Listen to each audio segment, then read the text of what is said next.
ایک گاؤں میں ایک غریب لڑکا احمد رہتا تھا۔ احمد کو اپنی پڑھائی سے بہت محبت تھی، لیکن کتابیں خریدنے کے پیسے نہیں تھے۔ ایک دن وہ جنگل میں لکڑیاں چننے گیا۔ وہاں اسے ایک عجیب و غریب درخت ملا۔ درخت بول پڑا، احمد کیا تمہیں مدد چاہیے؟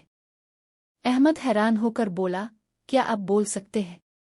درخت نے کہا، ہاں، اور میں تمہاری مدد کر سکتا ہوں۔ درخت نے احمد کو ایک جادوئی کتاب دی۔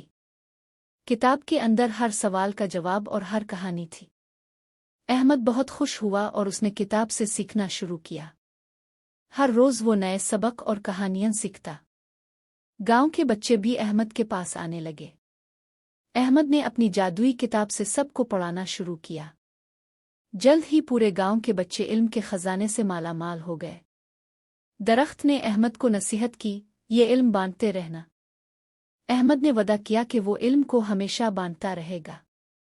گاؤں کے لوگ احمد کی محنت اور علم سے متاثر ہو گئے۔ احمد نے گاؤں کو علم کی روشنی سے بھر دیا۔